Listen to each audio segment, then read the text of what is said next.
ఆర్మూర్ మండలం ఆర్మూర్ పట్టణంలోని నవనాథ సిద్ధేశ్వర ఆలయంలో ఈ రోజు అన్నదాన కార్యక్రమం నిర్వహించారు. దాదాపుగా ఈ అన్నదాన కార్యక్రమంలో పొద్దు నుంచి 1,00,000 మందికి పైగా అన్నప్రసాదం స్వీకరించాలని ఆలయ కమిటీ సభ్యులు తెలిపారు. శివరాత్రిని పురస్కరించుకుని నవనాథ సిద్ధేశ్వరుని చాలా మంది భక్తులు దర్శించుకున్నారు. ఈ సందర్భంగా కోటపాటి నరసింహనాయుడు మాట్లాడుతూ సిద్ధేశ్వర ఆలయం తన ప్రఖ్యాతిగాంచిందని, పురాతనమైందని, ఇక్కడ ఏది కోరుకున్న నెరవేరుతుందని భక్తుల్లో గట్టి నమ్మకం ఉందని ఆయన తెలిపారు. ఈ కార్యక్రమంలో ఆలయ కమిటీ సభ్యులు చరణ్ రెడ్డి, సుమన్, మురళి, ఆనంద్ మరియు కమిటీ సభ్యులు పాల్గొన్నారు.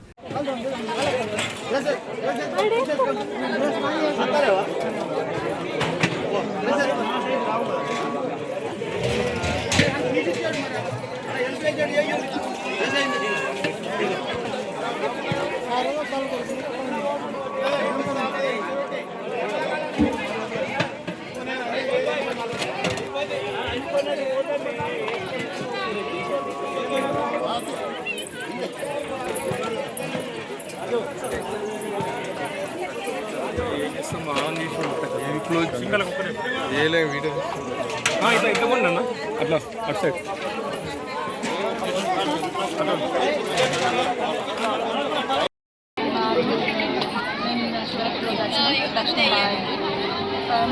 కాబట్టి అక్కడ 7-9 బాగుంది. తిరిగి వచ్చిన దర్శనం బాగుంది.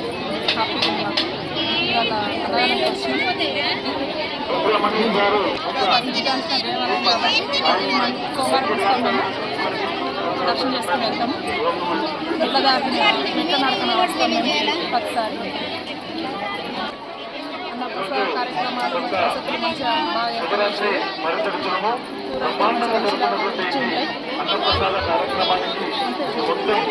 భక్తులందరికీ ఓం నమ శివాయ. మేము అక్నూరు నుండి వచ్చినాము. నేను అక్నూరు గ్రామ సర్పంచ్ను. మేము ప్రతి సంవత్సరము ఇక్కడ మహిమగల శివుణ్ణి దర్శించుకుంటాము.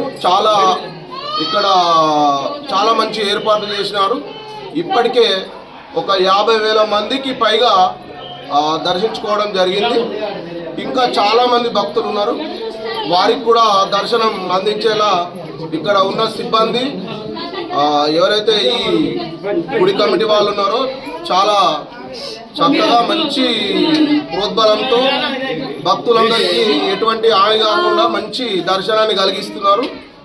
చాలా సంతోషం. అందరికీ మహాశివరాత్రి శుభాకాంక్షలు. ఓం నమ శివాయ. ఓం నమ శివాయ.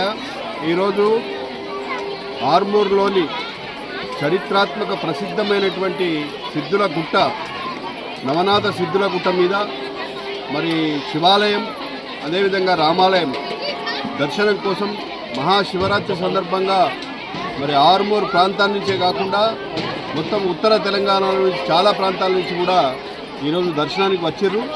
చాలా పెద్ద ఎత్తున ప్రశాంతంగా మరి భక్తులు తమ మరి ఇష్టదైవాలను దర్శించుకొని ఈరోజు మరి ఇక్కడ అన్నదానం కూడా ఏర్పాటు చేయడం జరిగింది. వేలాది మంది ఈరోజు మరి పునీతులైనని చెప్పేసి భావిస్తున్నాం.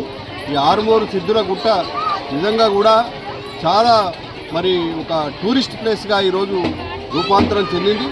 ఈరోజే కాకుండా ప్రతి సోమవారం కూడా వేలాది మంది భక్తులు దర్శించుకుంటున్నారు. ఈ ప్రాంతంలో అందరూ కూడా మరి ఆ యొక్క స్వామి ఆశీస్సులు పొందాల్సిందిగా కోరుకుంటున్నాం.